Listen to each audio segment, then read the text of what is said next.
You're listening to an archived Cabral Concept podcast. After listening to this show, check out the most up-to-date podcasts available at stephencabral.com/podcasts or search directly on iTunes.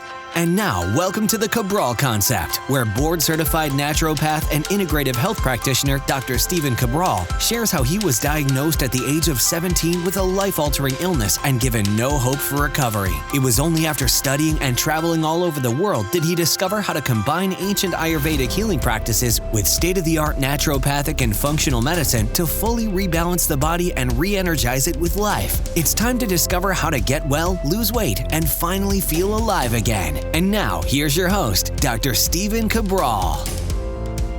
We are back with our Friday review. This is another one of those Fridays where I put aside my typical topic of reviewing a book, reviewing a particular nutritional supplement, a product that I'm particularly fond of that I'm using right now in my practice. And today I actually want to go over some information that I think is really pertinent right now, and also what I believe to be a public service warning or public service announcement. And the reason why I say this is that we are literally losing control with each and every year of our food, of the way that drugs and pharmaceuticals are pushed on us, and overall that is deteriorating our health and our children's health. And never more have I seen it go in the end of 2017 going into 2018, that we are actually losing our ability to actually choose. And when this happens, there are dire consequences because we can't go backwards. That thing that we once used to be able to do, like get fresh produce, no longer exists. It exists only in the hands of a few people, and we are left up to their decisions. Again, can have really dire consequences, and that's why I have to explain this today. But I'm going to try to do it from an unbiased perspective, as unbiased as I can, and just present to you what we know as the absolute truth, and only the truth.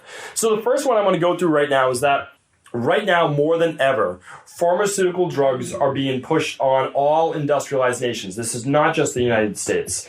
And I'm a believer in pharmaceutical drugs in acute-based care. So I want you to know that, and I've stated that before in the Cabral concept, meaning that if you have a staph infection, I want to see that person, like this is a debilitating staph infection where the person could die, the infection is traveling to their heart. Okay, let's put them on some type of antibiotic. Let's give them the help that they need. Someone has some elderly person, very, very frail, very catabolic. They have pneumonia. They need to get their lungs drained. They need to be put on penicillin or some type of drug to help clear up the pneumonia. I understand that. I understand that there are times when we need to use pharmaceuticals for life-saving conditions. But as I've stated in the past, there is almost never a time, except maybe in the very, very short term, to use it with any other chronic-based illness. And the reason is that unless it's a congenital, which means you were born with this particular health issue, then you're only masking the symptoms. So for example, if you're taking cholesterol, you're taking a statin, you are masking the symptoms of why your body would be producing that type of cholesterol in the first place, because that cholesterol symptom is now gone, but the inflammation and other effects of whatever is imbalanced in your body is still taking place. The same with high blood pressure. Sure, you could be taking the calcium or beta blockers, you could be taking diuretics, you could be taking all sorts of drugs. But the problem is this, that affects your cardiovascular system, that affects blood sugar, that affects your eyesight, it affects so many different things. So there will be more issues down the line, which is why most people go from one drug to two drugs to five drugs. And then, you see people in their 70s and 80s and they're on a dozen different drugs. And we've never studied, so please don't let anyone confuse you with this. There are no real studies when someone's on more than two drugs or three drugs at a time. They're not studied that way. Drugs are studied individually, and if they're so-called proven safe, which means the drug company actually does their own studies, and then they submit that information to the FDA, if it's considered safe by them, then they can get it to market. But the problem is, it's never been studied when you start mixing all of these different drug cocktails together. That ends up being a real problem. It really does. It honestly does. This is something that's very important to look into. The other thing is this, is that if you have an autoimmune condition, by you taking a biological drug, by you taking some drug that shuts down a part of your immune system, you're leaving yourself immunocompromised, which means you're leaving yourself susceptible to other diseases, to other illnesses and issues by suppressing your immune system so that you don't feel that autoimmune reaction. Where I would much rather, as I've stated in the past, look at the gut dysfunction, look at the proteins and the bacteria and maybe the candida spilling through your intestinal wall that's causing this type of immune-based reaction. treat that, heal that, and watch yourself begin to rebalance your body. So again, these aren't short-term fixes, but they're worth it because it doesn't take that long. In the grand scheme of things, it's maybe 3 to 4 months of rebalancing the body and then maintaining good health after that. You can do this. You really can. And the latest thing, though, that's really put me over the edge is I already knew in the past from watching a lot of documentaries called Big Bucks, Big Pharma, and Bot. There's many, many documentaries out there. I can't recommend documentaries enough.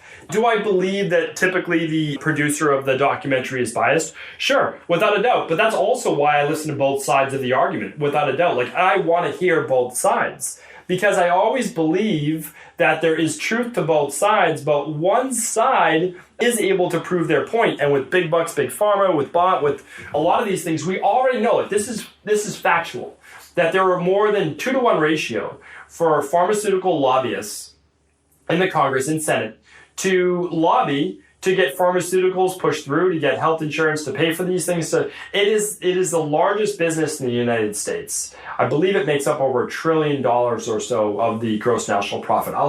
Don't quote me on that. I will have to fact check that as well for the amount. But it is an enormous portion of our gross domestic profit, our GDP. It's just, again, you can look into these things yourself as well, and I encourage that. The Cabral concept is here to get you started. It's here to get you to think maybe just a little bit differently. It doesn't have to be radically different, just a little different. All I want you to do is question, that's all. And not question in a bad way, not question in an egotistical way. Just saying, is this what's best for me and my family? That's all you have to ask. And if the answer is yes, then you're on the right track and you're doing what you believe is right for you, and that's all that matters. But when we have more lobbyists than we have Senate or Congress, that's a serious problem. It really is. Because what happens is when a senator votes on a bill that goes the pharmaceutical way, you don't know this, but it's shown many years later, they are then given a seat on the pharmaceutical company's board. So they go from making maybe $250,000 as a senator to making $2 million as a board member on the pharmaceutical company. And again, this is factual. You can look this up. This is proven, and it's quoted in documentaries. It's quoted. You can just go on Google and literally Google this stuff, and you will get all the factual information, because you will see all of the people who went from Senate or Congress or position of power to then being put on a board seat as a kind of thank you for voting our way. We'll pay you back with millions of dollars later once you leave your House seat. So that to me is despicable. That is not looking at the long term. That is looking at an ego, selfish-based perspective that not only affects that senator or congressman, but it affects their children as well. And that's really too bad. I really believe that is not the right way to be.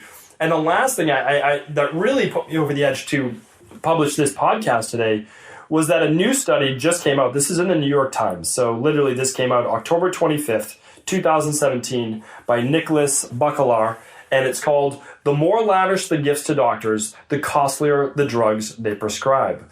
So what they found, and this was done, researchers used data from the Center for Medicaid and Medicare Services on the prescriptions written by doctors in Washington, D.C., and the information from the D.C. Department of Health on gifts from pharmaceutical and medical device companies given to providers.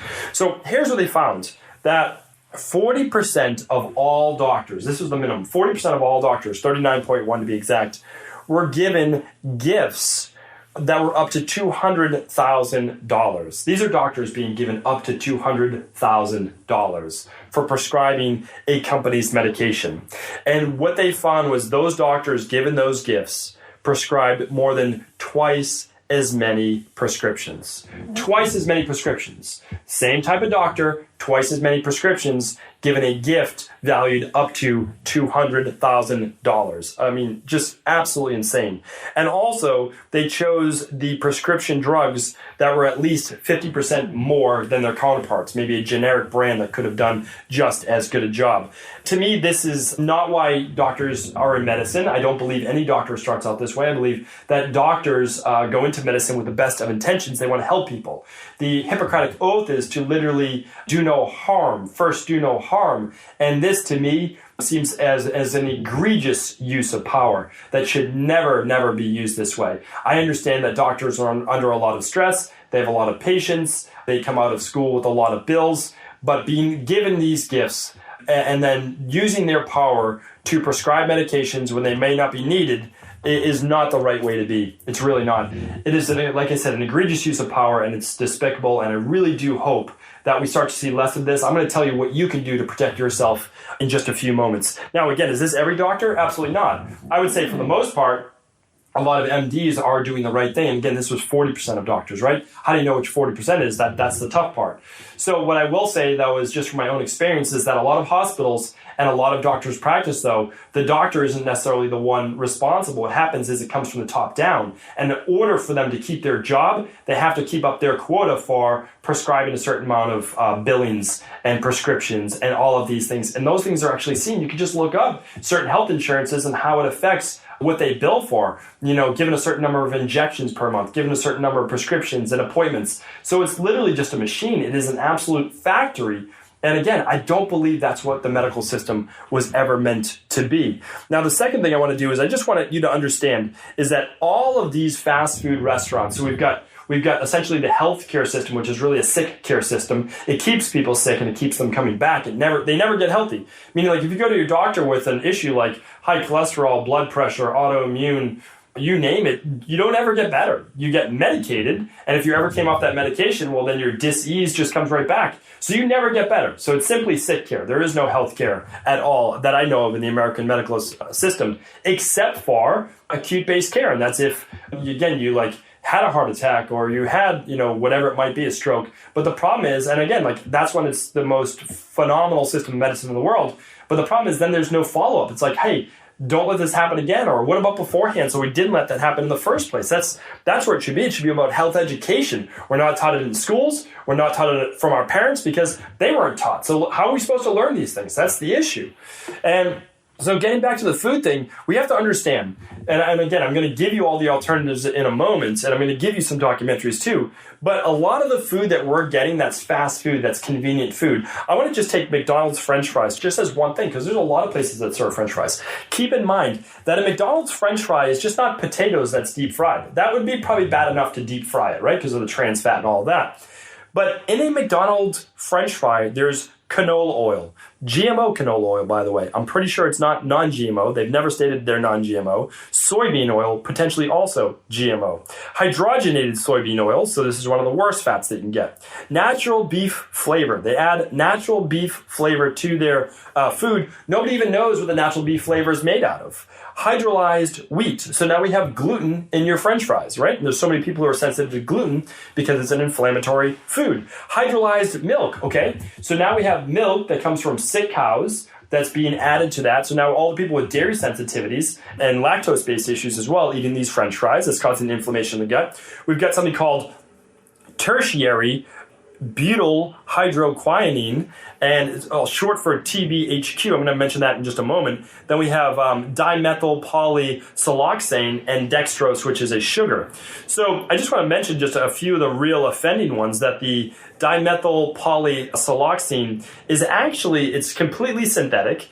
It's a major ingredient used in silly putty. And this is actually, all of this is coming from that show Mythbusters, which has done their homework, looked up these things, reverse engineered the recipe. But it also contains typically formaldehyde. And there's no way that you should be putting a known poison into your body, such as formaldehyde. The other thing that TBHQ, that other one that I mentioned, is that it's known to be specifically a neurotoxin. I talk about this in my upcoming book as well. So it affects everything from ADD, ADHD, OCD, any neurological MS, any neurological-based issue, brain-based issues. Any of these hydrogenated fats as well have been shown to increase causes of cancer, obesity, asthma, diabetes, heart disease, infertility, weakened immune system. It is high in omega-6s. So that's why I recommend doing these omega-6 to omega-3 tests. So here's the thing. Who can we trust? What can we do if all of our foods are being poisoned? We're being poisoned with pharmaceutical drugs. Well, there's a lot of good educational documentaries that I think is good for the whole family to watch. Some of those on food are Food Inc., War on Health, The World According to Monsanto, King Corn, Food Matters, Fast Food Nation, Farmageddon. There's so many that you could watch. There really are. And they're only typically about 70 to 80 minutes, so a little less than an hour and a half of your time. And some of them are riveting, some of them aren't, but all of them are educational. And that's the thing. And you don't even have to believe in all of them. I'm not asking you to believe. All I'm asking is you to see one other side of the argument. Sometimes they're very swayed in one direction, and I understand that, but that's okay. Because the truth is that you get to look then at both sides and say, you know what, maybe they've gone too far in this documentary, but there's some truth, meaning they're showing you the facts. So maybe don't believe their opinion and everything, but look at the facts. That's all I ask you to do. Look at the facts. And what else can you do? Well, here's the thing. If it comes from a bag or it comes from a box and it has a long shelf life, you have to be suspect of that food, right? So if a bottled juice or something like that is good for like 2 or 3 weeks, I question that. I said, well, what type of pressure is being used to treat this? What type of heat is being used to treat this? What type of preservatives are being used to treat this? Because that's not a natural food. And what about all of the processed foods, like the cereals, all the things, all the preservatives that they use? So my highest recommendation is this. The more food that you can eat that doesn't come from a bag or a box, all the pretzels, all the chips, all of those fun things, right? You just save those for special occasions, once a week cheat meal, twice a week at the most, that you will be much healthier off. The more you stay to the outside of your grocery food store, the refrigerated section or the produce section, that the majority of your food is non-GMO organic fruits and vegetables. Remember, 60+% of your diet. Make it the non-GMO organic as much as you can, or at least follow the Dirty Dozen and the Clean 15. You can look that up by just going to stephencabral.com/podcast. Just type in Clean 15 or Dirty Dozen, and you will find my podcast on that. You'll find out my little printout sheet that you can take with you when you're grocery food shopping. It's very, very helpful. Again, the Cabral concept is just about education. And it is about getting people to move forward just one step at a time. I don't need you to make a giant leap. I just want you to start moving forward one step at a time. The other thing is try to support your local community. Go to more farmers markets. Speak with your local farms. How are they practicing their food? Are they doing a lot of sprays? Is it organic? What's it look like? And to do that, you can just go to a website called localharvest.org. localharvest.org. And just type in your zip code. All the farmers markets in your location or anywhere you're traveling to will pop up. Right now, I'm recording this podcast in LA. So I'm out in LA. I'm speaking. I'm doing 2 interviews on other people's podcasts right now. I've got a little bit of consulting work. And I'm meeting with amazing people, and I want to be able to get great food. Now, of course, the people around here that I'm meeting with, they know all the different great spots, and I've been to juice places and all that, which is amazing. But also, I just popped in the zip code for where I am right now, and it showed all these different farmers markets right around me. Went down the street, got some local fresh berries, and it's a good atmosphere. It's a good community. It's something to start being a part of. And again, you'll meet amazing people. That's part of it as well. And I just firmly believe that not everything needs to be bought on Amazon, right? We can start to get a little bit more into our community. We can start to support more local. We can support more of the small business owners, the people who really stand for their products, And I'm going to start doing more Friday reviews and more maybe once a month, twice a month interviews where I bring on people who are they're kind of like solopreneurs. They have their own little health business. And what they're doing is they're just super passionate about their work, super passionate about their products. And I want to get those products out to you as well. If I can just use this platform to help build people up while giving you and your family the education that I believe that you deserve, that might not be mainstream right now, that's what I want to do. And just try to return to a little bit more conscious living. I still believe that we can enjoy the convenience and enjoy the technology. I'm not against the technology. But start to get back to a little bit of mindfulness, a little bit of more conscientious-based living. And I really think that we can have it all. I do. I think that we can live in a society, maybe it's a utopia, maybe it's an idealistic viewpoint, but I really believe that we can live in this community that supports each other, where we don't need to work towards all this processed food, all these pharmaceutical drugs, that we can heal ourselves naturally by running our own functional medicine lab tests, by taking our own good, healthy nutritional supplements for anything that's missing, by doing our detoxification, by sticking with primarily whole food, by eating 60 to 80% organic, by moving our bodies every day, by getting the sleep we need, all of these things. We can do that. We really can. We just can't lose sight of that. So not only do I want you to learn this, but my biggest thing is I then need you. I really need you to pass it on to one more person. Just one more person. Because if they get into it, they learn it, they'll share it with one more person. It's the only way we can get this to spread. Thank you so much to everyone for tuning into this Cabral Concepts. Really fired up today about bringing this information to you. And I appreciate, as always, each and every one of your listens. Take care. Are you ready to heal yourself and then go on to heal others? If so, the Integrative Health Practitioner Institute can help you discover proven functional medicine protocols that blend the best of 7 different healing disciplines from around the world. I personally share with you the exact handouts and protocols I use in my private practice that enable people to get well, lose the weight, and live longer, stronger. I want to pass this information on to the next generation of health coaches, and that is exactly why I created IHP. We are the future of the health coaching industry, and the skills and knowledge you will learn will make you an in-demand certified health coach anywhere in the world.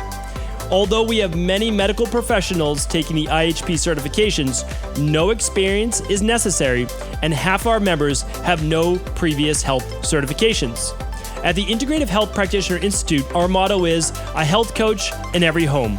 Our goal is that you take this knowledge and then share it with family, friends, loved ones, your community, or in a practice where you create a career you love and can be proud of.